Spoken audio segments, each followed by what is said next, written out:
Alors, bienvenue pour la présentation du livre de Néhémie. Donc, cette présentation a été inspirée par le travail du père Mario Saint-Pierre, qui est à l'initiative des trios de croissance et de l'association Écosystème Pastoral. Je le remercie particulièrement pour ce support qui nous a bien aidés. Et j'ai fait quelques modifications, et notamment pour correspondre à ce que nous vivons actuellement dans les diocèses de Savoie. J'ai proposé le titre « À la découverte d'un cœur fécond », qui correspond d'ailleurs à l'affiche aussi, mais c'est vraiment la démarche dans laquelle je vous invite à rentrer. Et il me semble que le livre de Néhémie nous donne cette dynamique d'un cœur fécond. Qui est Néhémie et qu'est-ce que ce livre de Néhémie ? Ce livre de Néhémie, c'est important d'avoir en tête que c'est une histoire vraie qui s'inscrit dans l'histoire avec un grand H. Ce n'est pas juste une parabole. Donc d'avoir ça en tête, ça permet de ne pas relativiser le récit. Néhémie est un juif qui vit à Suse au 5e siècle avant Jésus-Christ. Suse, où est Suse ? Ce n'est pas en Italie, Suse. Eh bien non, c'est en Iran, à 1230 km de Jérusalem. Et Néhémie est échanson du roi perse Artaxerxès. C'est quoi un échanson ? Un échanson, c'est un officier qui est chargé de servir à boire. Il ne chante pas, il sert à boire. Donc il est au service du roi, il est esclave du roi. C'est important de l'avoir en tête. Quelques dates, quelques points clés dans l'histoire. 587 avant Jésus-Christ, destruction du temple de Jérusalem et déportation du peuple juif. En 538, un édit de Cyrus permet aux Juifs de retourner à Jérusalem pour la première fois après cette déportation. Entre 520 et 515, on est bien avant Jésus-Christ, reconstruction du temple avec Agée et Zacharie, donc une nouvelle autorisation, reconstruction du temple. Entre 515 et 445, ils auraient aimé reconstruire les murs, mais les Samaritains s'y opposent. Enfin, 445, donc ce livre qui nous intéresse, 445 avant Jésus-Christ, Néhémie, avec l'autorisation du roi Artaxerxès, accomplit la vision qu'il reçoit de Dieu de reconstruire les murs de Jérusalem. Donc, entre la destruction et la reconstruction, il s'est écoulé 142 ans. Lorsque Néhémie revient à Jérusalem, il entraîne le peuple d'Israël dans la reconstruction de la muraille et, ce qu'il ne sait pas d'avance, dans le réveil spirituel du peuple d'Israël. Ça lui prend 12 ans, puis il retourne à Suse pour respecter le contrat qu'il avait passé avec le roi. Donc l'analyse de son livre va nous montrer plusieurs choses. Il nous fait découvrir comment, grâce à sa vie de prière, et ça c'est important, je vais beaucoup le répéter, mais grâce à sa vie de prière, Néhémie est en capacité d'accueillir une vision et de la mener à son achèvement. Il utilise le jeu du témoignage, il nous montre la force de la communauté pour mener à bien l'œuvre de Dieu, il ne fait pas les choses tout seul, et il nous indique comment mener le bon combat. Donc, les étapes pour mener à bien sa mission. Néhémie se met d'abord dans une attitude de serviteur et c'est cette attitude qui lui permet d'accueillir la vision. Ensuite, il définit et contextualise la vision. Il nous montre la force de la fidélité dans la prière. Néhémie, enfin, communique la vision. C'est par le témoignage personnel, j'ai parlé du jeu d'abord, qu'il touche les cœurs. Et enfin, il réalise la vision en fédérant une communauté. Il nous décrit les résistances inhérentes à toute mise en œuvre d'une mission.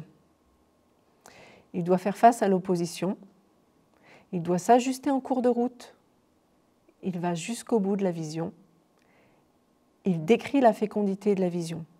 Donc on voit bien que lorsqu'il y a une vision, il y a forcément de l'opposition, ça demande des ajustements, mais ce qui est important, ce que nous montre Néhémie, c'est la persévérance dans la prière et le fait qu'il aille jusqu'au bout. Donc, première étape, Néhémie accueille la vision.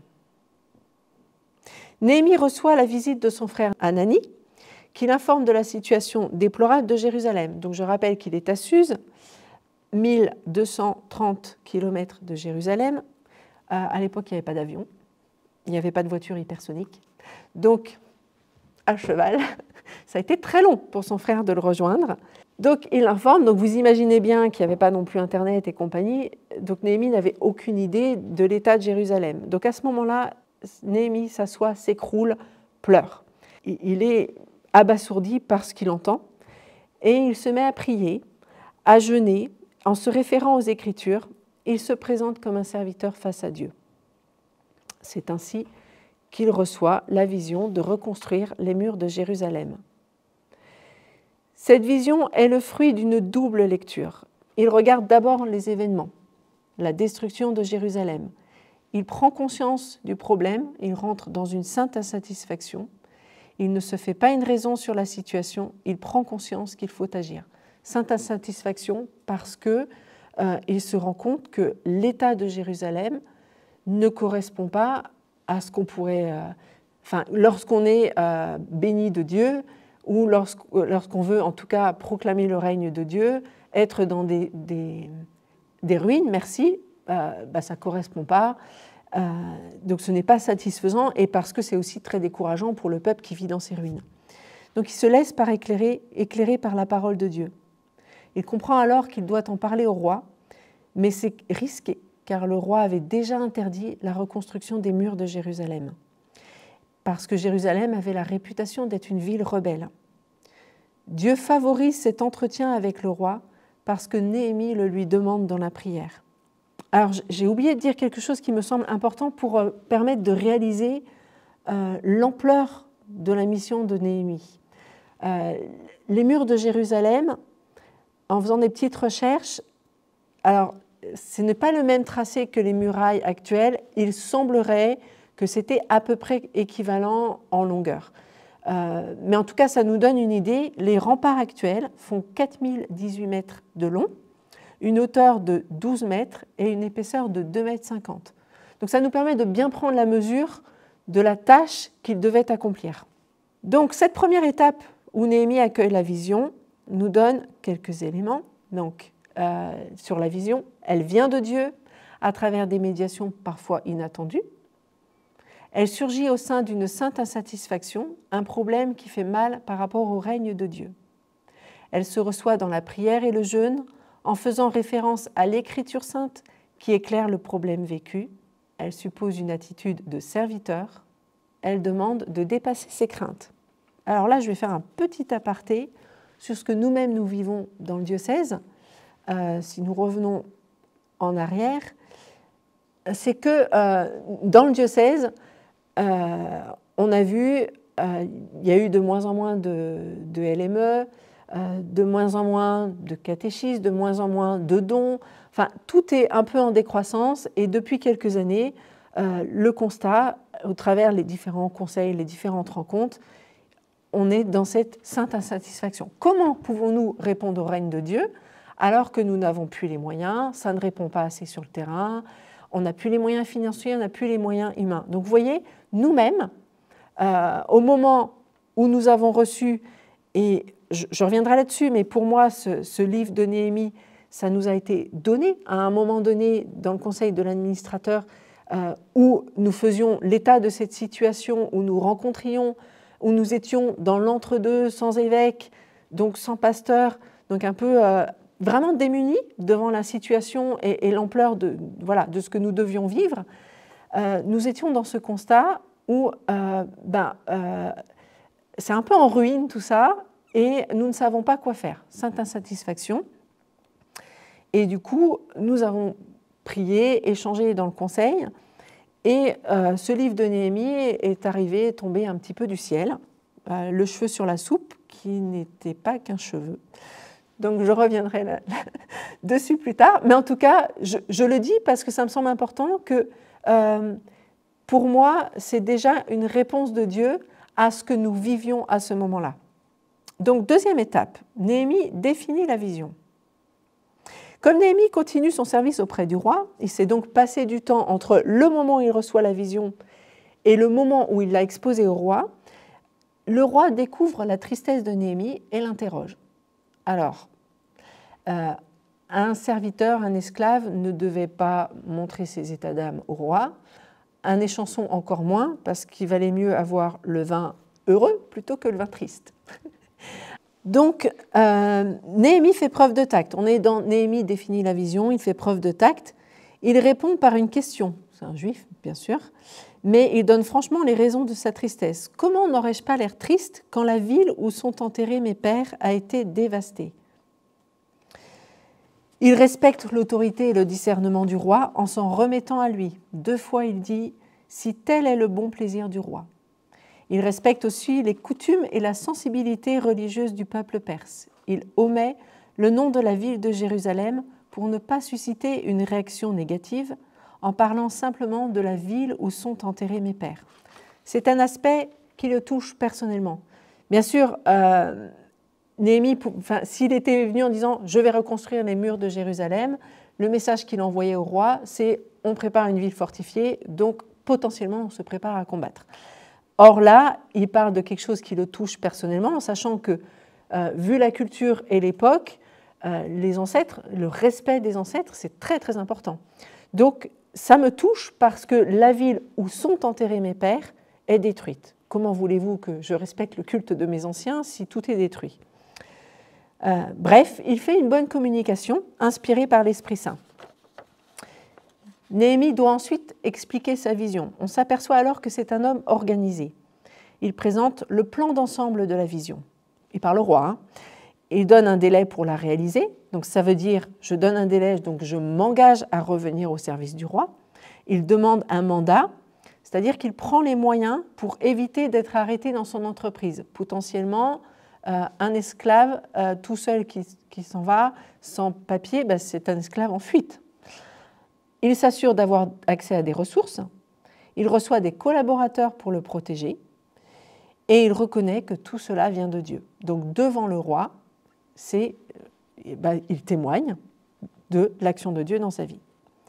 Donc cette deuxième étape nous donne les éléments suivants pour la vision pour aujourd'hui. La prière doit être sans cesse présente. La vision demande de reconnaître que tout vient de Dieu. Elle suppose de prendre le temps. Néhémie n'est pas allé voir le roi en courant dès qu'il a reçu la vision. Il a pris le temps, il a attendu le moment opportun. Elle demande de la délicatesse. Je respecte mon interlocuteur en face.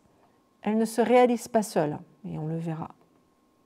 Et elle s'organise en se posant 4 questions. Pourquoi ? L'objectif, le but, la motivation profonde sont des éléments déterminants. Qui ? Il faut définir la cible. Qui est visé prioritairement, objectivement? Qui est dans mon milieu de vie? Comment? Quelle méthode utiliser? Comment vivre tel changement? Que devons-nous changer ou ne pas changer? Quel est le meilleur ordre de changement? Avec qui? Qui participera? Qui collaborera? Voilà, donc ce sont des questions dans le conseil de l'administrateur. Quand on a reçu ce fameux livre de Néhémie, on s'est posé toutes ces questions. Qu'est-ce qu'on va faire de tout ça? Donc ce sont des questions que nous sommes posées avant de le présenter. Ensuite, Néhémie contextualise la vision. Il veut connaître exactement ce à quoi il doit faire face. Je rappelle qu'il vit à Suse et que lorsqu'il arrive à Jérusalem, il a entendu parler de la situation de Jérusalem, mais il fallait qu'il fasse le constat par lui-même. Donc, pendant 3 jours, il a fait le tour de nuit de la ville, afin de ne pas susciter de questions et de constater les dégâts pour bien planifier le travail de reconstruction. Ainsi, personne ne pourra l'accuser de ne pas prendre la mesure de l'ampleur du défi. Il vérifie donc la faisabilité de sa vision avant de la partager, car jusqu'alors, il n'en avait parlé à personne. Mais il confirme qu'il a reçu une vision. Donc il parle quand même d'une vision sans rentrer dans les détails. La vision émerge au cœur de Néhémie dans un processus d'application de la parole de Dieu et dans un va-et-vient constant entre la lecture des événements, donc ce qu'il voit, et la lecture des Écritures. C'est en fonction de ce que Dieu dépose en son cœur qu'il prend les décisions. Cette 3e étape nous donne les éléments suivants pour la vision pour aujourd'hui. Donc, comme je l'ai dit, un va-et-vient constant entre la lecture des événements et la lecture des Écritures.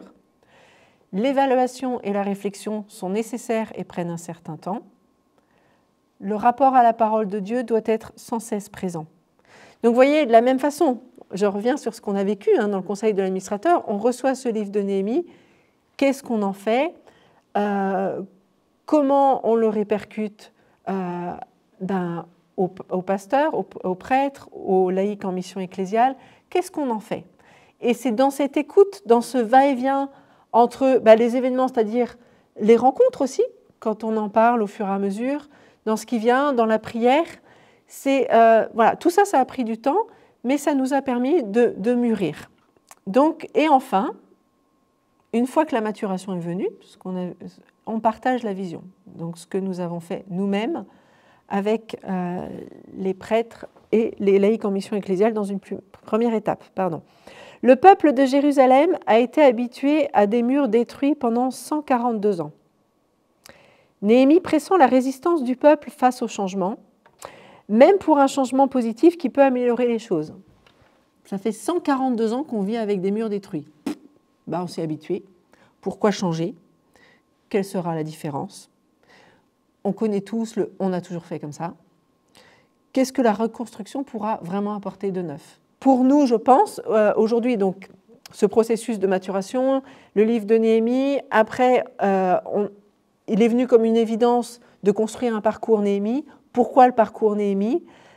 Pour permettre, donc je rappelle que nous étions dans une période où nous n'avions pas d'évêque, nous étions dans cette attente d'évêque et dans cette attente d'une vision. Qu'est-ce que l'évêque va nous apporter? Dans quelle direction il va nous amener? Et donc, pour préparer ce terrain, pour préparer sa venue, ce parcours Néhémie, c'était vraiment aussi, ça nous permettait de préparer le peuple de Dieu, donc le peuple de sa voix, à accueillir l'évêque avec ce qu'il porterait. Et c'est pour ça que nous nous sommes lancés dans ce parcours, que nous l'avons présenté. Et c'est à ce moment-là où donc il y a eu la première étape où nous avons partagé aux prêtres, aux laïcs, aux missions ecclésiales. Puis, à travers le parcours Néhémie, nous avons partagé ce livre de Néhémie et du coup ce processus de... J'ai bien insisté sur de disposer nos cœurs à, et d'où le titre que j'ai changé à la découverte de la fécondité, d'un cœur fécond. Merci.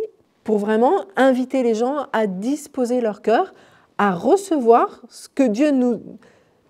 à quoi Dieu nous inviterait à travers le don d'un nouveau pasteur. C'est un peu long ma phrase, mais j'espère que vous m'avez suivi. Et donc, lorsque nous avons accueilli Monseigneur Verny, nous lui avons partagé l'état des lieux, ce que nous avons vécu, etc. Et à un moment donné, avec le conseil épiscopal, tous ces partages de la situation, on en est arrivé à la conclusion que nous devions réorganiser la pastorale par pôle. Donc, au lieu de parler de services diocésains, nous réorganisions ces services par pôle. Et donc, ce travail a pris encore quelques mois. Et pour moi, c'est dans la continuité. On s'inscrit vraiment dans cette continuité. Et aujourd'hui, en relisant tout ça, en méditant à nouveau là-dessus, il m'est venu comme une évidence, et en partageant avec les uns les autres, que la vision pour le diocèse de Savoie aujourd'hui, c'est cette mise en place des pôles. C'est ça la vision à laquelle nous sommes appelés, dans laquelle nous sommes appelés à rentrer. Et du coup, nous avons partagé ces pôles, cette vision de pôle que nous devons construire. Donc, on sait vers quoi nous allons. Et voilà, donc on en est là. Donc, pour revenir à Néhémie, il est intéressant de voir donc comment Néhémie communique, n'est-ce pas? Hop. Néhémie sème d'abord la vision dans le cœur des principaux responsables. C'est ce que nous avons fait. Puis, il transmet la vision à toute la communauté. C'est ce que nous sommes en train de faire. Il décrit l'état lamentable des choses et tourne les regards vers ce qu'elles pourraient être au contraire. Et là, je trouve ça très intéressant parce que nous étions découragés. Nous n'avons plus les moyens de la pastorale. Nous ne sommes plus assez nombreux. Comment faire? Il y avait un découragement. Lorsque j'ai présenté le livre de Néhémie la première fois aux prêtres et aux laïcs en mission ecclésiale, il y a eu quelque chose. Il y a eu comme une flamme. Il y a eu quelque chose qui s'est ravivé. Lorsque nous avons présenté la mise en place des pôles, il y a eu comme un nouveau quelque chose qui s'est passé. Il y a une espérance. Et vous voyez, donc c'est, oui, ça ne va pas, mais voilà vers quoi nous allons. Voilà l'élan dans lequel nous sommes. Vous voyez, c'est incroyable, mais ces étapes, on le vit, nous sommes dedans. Il communique son désir de rebâtir lui-même avec eux. Voilà les pôles, on va vers ça. Ah, on ne sait pas exactement comment ça va se passer, mais on le fait avec vous. On a besoin de vous pour construire ces pôles. Donc vous voyez, Néhémie passe du vous au nous. Nous allons vivre ça ensemble. Il témoigne de l'action de Dieu dans sa vie et signale l'accord du roi. Je rappelle que le peuple de Jérusalem, un peuple qui a l'habitude de marcher avec Dieu, est capable de voir les signes de Dieu. Donc, quand Néhémie dit qu'il a eu l'accord du roi, le peuple d'Israël sait déjà que c'est un miracle et que c'est Dieu à l'œuvre dans la vie de Néhémie. De la même façon, pourquoi je refais cette actualisation de cette présentation aujourd'hui? Je fais mémoire de l'action de Dieu pour notre diocèse de Savoie. Comment Dieu nous mène, c'est ce que nous vivons. Et je suis convaincue, j'ai l'air, je pense, que c'est vraiment Dieu qui nous accompagne dans ce mouvement. Donc, si on veut que notre communication puisse toucher les cœurs, ça demande de la préparer correctement. Ça se prépare une communication, ça se prépare dans les supports, etc., mais aussi dans la prière. J'insiste beaucoup parce que ce n'est pas nous qui sommes à l'œuvre. Nous ne sommes que des instruments, Dieu est à l'œuvre. Donc Néhémie, dans ses va-et-vient dans la prière, dans ses réflexions, vous voyez le tour de Jérusalem, etc., il prépare, il se rend compte des choses, il prend les moyens et il s'en remet à Dieu. Et en même temps, c'est à partir du moment où la vision est communiquée que s'ouvrent les portes de la discussion et de la critique, parce que sinon ce ne serait pas drôle. Donc cette quatrième étape nous donne les éléments suivants sur la vision pour aujourd'hui. Oh pardon, j'ai oublié, il suscite ainsi l'unanimité dans le désir d'accomplir la vision. Hop. Donc 4 éléments importants dans la transmission. Il faut être conscient du problème. Donc Néhémie arrive de l'extérieur et n'apprend rien de nouveau aux habitants de Jérusalem. Eux, ils font le constat tous les jours de la destruction, des ruines. Mais de quoi se mêlent-ils? Ont-ils vraiment intérêt à reconstruire les murs? À quoi bon? Donc Néhémie doit réveiller la léthargie du peuple. Ensuite, il doit proposer simplement la solution.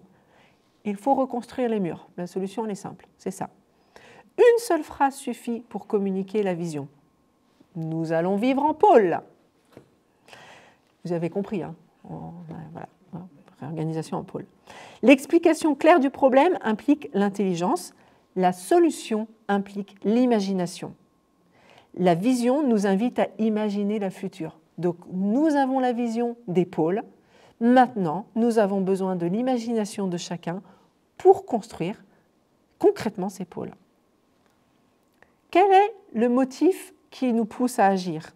Néhémie reconnaît le lien entre sa vision personnelle et le plan de Dieu pour Israël. Ce n'est pas pour moi, ce n'est pas pour Néhémie que Dieu m'a inspiré ça, mais c'est pour le peuple d'Israël, c'est pour un bien commun. C'est pour le règne de Dieu. Il faut répondre à la question, qu'est-ce que cette vision changera vraiment? Pourquoi devrais-je m'engager dans cette vision? Pourquoi nous devons nous engager dans la réorganisation en pôle? Parce que nous nous rendons compte que la pastorale telle qu'elle est organisée aujourd'hui ne répond plus ni aux besoins ni aux attentes du peuple de Dieu que nous sommes en Savoie. C'est pour ça que nous devons nous engager dans cette vision. Il faut montrer la nécessité à agir maintenant. Bon, je crois que c'est évident. En effet, pourquoi y aurait-il urgence? Les murs sont détruits depuis près de 142 ans. Alors pourquoi s'énerver maintenant? On a tout le temps. La réponse est la volonté de Dieu. Si Dieu ouvre les portes, et on le voit pour nous, les portes s'ouvrent, les choses s'imbriquent, c'est qu'il y a une volonté de Dieu. La plupart des Israélites pensent que Dieu les a abandonnés. Néhémie se concentre sur le fait que Dieu a tout préparé depuis fort longtemps pour que cette reconstruction se produise maintenant. 5 comportements peuvent faire avorter la vision. Font avorter la vision. D'un, se hâter au point d'omettre la consultation. Pas de précipitation. avoir peur d'impliquer des collaborateurs, craindre de faire face aux opposants, parce qu'il y aura des oppositions. Qui dit changement dit opposition. Penser que les autres ne peuvent pas s'approprier la vision, bah oui, parce que forcément on est toujours plus intelligent que les autres, selon nous-mêmes bien sûr. Se croire seul dépositaire de la vision. Communiquer la vision nécessite donc des vertus. Il faut faire confiance que ceux à qui je communique sont capables de recevoir et de s'approprier. Il faut être capable de contagion. Il faut s'assurer d'avoir les ressources nécessaires. Il faut la collaboration de tous et il faut un esprit d'équipe. La vision est donnée pour apporter du changement, mais pour beaucoup, le changement suscite la peur. On n'aime pas ça, ça nous fait peur, parce qu'on sait ce qu'on avait, on ne sait pas vers quoi on va. Et on voit bien, je l'ai redit aux laïcs en mission ecclésiale il n'y a pas longtemps, bien sûr, c'est inconfortable notre réorganisation, parce qu'on ne sait pas comment ça va se vivre concrètement dans ces pôles. On ne sait pas non plus dans nos bâtiments, dans notre maison diocésaine, comment ça va s'organiser. Donc, on rentre dans une période d'inconfort. La communication, la confiance et la co-construction font baisser le niveau de résistance. La communication de la vision est indispensable, même si elle engendre des oppositions. Mais cela suppose de bien la préparer, car nos paroles ont un impact considérable. Et pour cela, le temps des 3 premières étapes est essentiel. Accueil, définition, contextualisation de la vision. Ce sont elles qui sont les plus importantes pour le succès de la vision. Attention à ne pas griller les étapes pour plaquer le résultat que nous imaginons. Donc, petit aparté pour nous-mêmes, en conseil de l'administrateur puis en conseil épiscopal, nous avons suivi ces étapes d'accueil, de définition, de contextualisation. Nous l'avons transmis. Et aujourd'hui, les personnes à qui nous avons transmis doivent elles-mêmes passer par ces étapes. Puisqu'elles s'approprient la vision, eh bien, elles-mêmes sont dans cette période d'accueil, de définition et de contextualisation pour elles-mêmes passer à leur tour. Ce que je disais il n'y a pas longtemps aux ELME, c'est on compte sur vous pour appeler de nouvelles personnes. Vous voyez comment les choses se font. C'est pour ça que la vision ne se reçoit pas seule. On reçoit et on passe par ces étapes et voilà. Et les personnes, c'est un passage de relais en fait. Mais chacun doit vivre ces étapes personnellement. D'où l'importance de bien avoir ça en tête pour ne pas nous précipiter parce qu'on va faire avorter la vision si on se précipite. Donc chacun doit passer par ces étapes personnellement. 5e étape, Néhémie accomplit la vision. 6 qualités sont importantes dans la réalisation de la vision. La première, la coordination. Une équipe bien coordonnée peut accomplir un travail énorme. La description montre qu'il y a un plan d'action précis. La coopération. Néhémie, qui est un homme intelligent, avait placé les travailleurs près de leur demeure. Les gens étaient motivés parce qu'ils réparaient la partie du mur qui protégeait leur propre maison. Ils s'épargnaient aussi des déplacements et pouvaient facilement engager les gens de leur famille. L'expression « fils de » revient 35 fois dans le livre de Néhémie. Donc on voit bien comment il met en branle des familles et vous savez, on dit quand on touche au porte-monnaie, en général ça fait bouger les gens, c'est un peu ça. Je touche à ce qui me touche personnellement et c'est là qu'on met en branle les gens. Si je me sens rejoint personnellement, je vais me bouger. Ensuite, il délègue. Néhémie ne va pas faire tout seul. Pour éviter la confusion, il est important que la tâche de chacun soit bien délimitée. On a commencé à recruter une responsable de pôle, Véronique, et on va recruter des responsables de pôle. Donc on délimite, on transmet, on confie la mission pour... Voilà, on ne porte pas tout seul. La muraille avait été divisée en une 40aine de sections et des chefs de secteur avaient été nommés. La détermination. Les expressions répara ou termina nous indiquent que le travail était fait jusqu'au bout. La communication, encore une fois. Néhémie avait pris un groupe disparate de personnes et les avait unis autour d'un objectif commun, et on l'a dit, à travers une bonne communication. La redevabilité, rendre compte. On rend des comptes. Les choses ne nous appartiennent pas, on rend compte. 3 éléments de fond sont nécessaires. L'importance d'un projet commun qui fédère, l'organisation de la réalisation et la motivation des fidèles, en particulier en montrant que le bien commun rejoint aussi les intérêts personnels de chacun. Alors, c'est facile, sauf qu'on a dit changement, résistance. On n'aime pas le changement. Donc, il y a des résistances dans la réalisation de la vision. Néhémie fait face à l'opposition. Il est intéressant d'analyser ces résistances que suscite la réalisation d'une vision et les attitudes et réactions à avoir en face d'elle. Dans le livre de Néhémie, il y a 3 phases dans ces résistances. Néhémie est le premier à résister, il se reconnaît pécheur.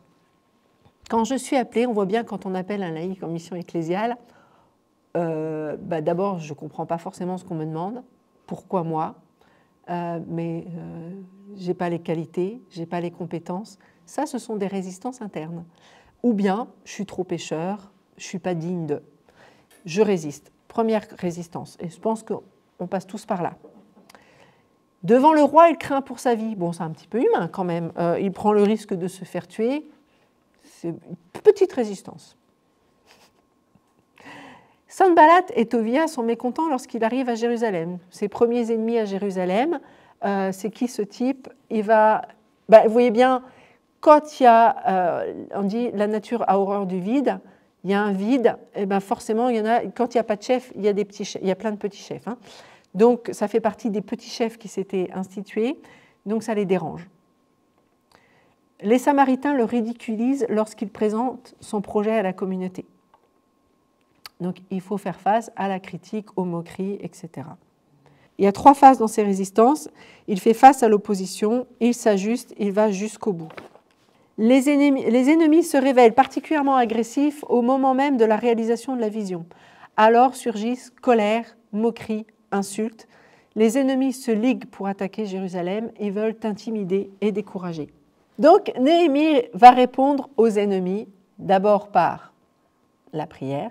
Vous l'avez vu, il n'y a plus de surprise. La prière et encore la prière. Ensuite, par la détermination.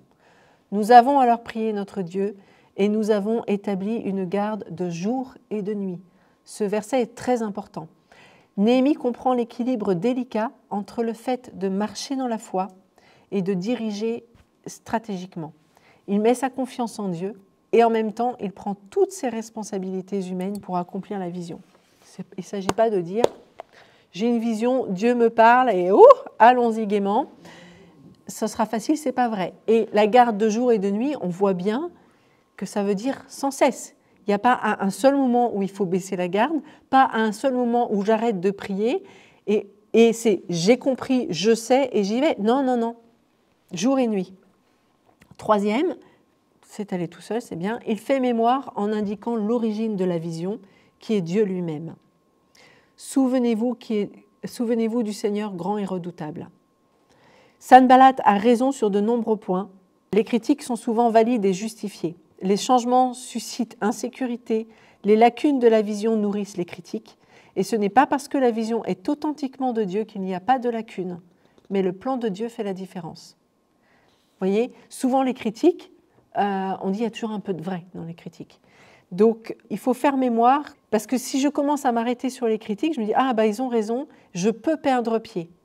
Donc, je fais mémoire de l'action de Dieu, comment Dieu nous conduit. Et ça nous aide beaucoup pour tenir dans le temps. Donc, Néhémie va s'ajuster. Il fait face à ses oppositions externes. La réalisation de la vision fait surgir d'autres résistances internes, cette fois-ci. Les tensions préexistantes au sein du peuple de Dieu. Des justices sociales se révèlent au cours de la réalisation du projet qui est pourtant légitime. Une grande plainte s'éleva parmi les gens du peuple et leurs femmes contre leurs frères juifs. Il y a un problème de répartition des richesses, la famine, l'hypothèque des biens, l'usure, l'esclavage. Ce n'est pas le moment. Le peuple n'est pas dans de bonnes dispositions, donc Néhémie stop. Il dit, là, on va d'abord résoudre les problèmes internes. Parce que là, la résistance est trop forte. Donc Néhémie réagit vivement. Il blâme les responsables de cette injustice sociale. Il applique la parole de Dieu et les principes du Deutéronome sur la remise des dettes et la libération des esclaves. Ce n'est pas nouveau. Je rappelle ce qu'on avait déjà établi dans la loi. Revenons-en à ça. Surtout, il donne l'exemple de sa solidarité, de son respect, de son engagement personnel et de son sens du partage. Attention à montrer l'exemple. On ne pourra rien faire si on est désuni, si on ne respecte pas ce que Dieu nous demande. Néhémie va donc ajuster la réalisation de la vision face aux nouveaux éléments qui se font jour. Il va d'abord faire en sorte que les injustices soient éliminées avant de poursuivre. Il est l'exemple vivant de ce qu'Isaïe a prophétisé sur le sens du jeûne, du Shabbat et de la justice qui permettront de réaliser la promesse de reconstruction de Jérusalem. Il en est de même dans nos communautés. Pas d'évangélisation possible sans communion fraternelle. Néhémie va jusqu'au bout. Le chapitre 6 du livre de Néhémie commence par une phrase qui peut paraître inutile. Lorsqu'on apprit au reste de nos ennemis que j'avais reconstruit la muraille et qu'il n'y restait plus de brèche, je n'avais pas encore, à cette date, fixé les battants aux portes. À cause de ce détail, qui n'en est pas un finalement, les ennemis ont le temps de nuire au projet de Néhémie. Et devant le succès de la reconstruction, les ennemis de Néhémie lui tendent un piège pour qu'il vienne discuter avec eux et lui faire du mal. 4 pièges se présentent alors à Néhémie. Le piège de se laisser distraire et de négliger le travail. Le piège de l'intimidation et de la menace. Le piège des compromis et du scandale. Le piège de la peur. On les connaît, ces pièges. La réponse de Néhémie est toujours basée sur la prière et sur le retour à la vision donnée par Dieu, à la volonté de Dieu. C'est ce qui lui permet de tenir jusqu'au bout. Et quand on lit le livre de Néhémie, on voit bien, dès qu'il y a un piège, dès qu'il y a une intimidation, une résistance, Néhémie va prier. Pour nous, c'est un enseignement pour tenir dans les missions qui nous sont confiées, tout simplement. Lors de la réalisation d'une vision aujourd'hui, nous pourrons connaître le même genre de pièges et de tentations, et nous sommes appelés à tenir malgré eux. Et donc, le chapitre 7 du livre de Néhémie, à partir du chapitre 7 jusqu'au dernier chapitre, on voit toute la fécondité de la vision. Donc, chapitre 7, l'organisation des ministères. Chapitre 8, la lecture publique de la parole. 9, la confession du peuple. 10, la restauration de l'alliance. 11, Jérusalem déclarée ville sainte. La consécration des murailles et les nouvelles réformes. Donc on voit bien, vous voyez, quand ça se passe bien, quand on n'est pas aligné, je dirais, il y a un désordre. La création de Dieu, elle est ordonnée. Quand il y a du désordre, quand il y a du chaos, en général, c'est que Dieu n'est plus là, on l'a oublié. Et du coup, on voit bien que de la vision d'origine qui était purement matérielle, la reconstruction des murs, c'est tout le renouveau et spirituel et toute la réorganisation de la vie de Jérusalem qui s'est remise en place en remettant Dieu au centre. Donc c'est très intéressant de voir pour ça la progression du livre de Néhémie. Et nous espérons et nous prions avec insistance pour que ce que nous vivons avec la mise en place des pôles, eh bien, c'est ça qui va se passer. C'est que ça va faire boule de neige et qu'on va pouvoir... la moisson est abondante, les ouvriers peu nombreux. Prions le maître de la moisson d'envoyer des ouvriers à la moisson.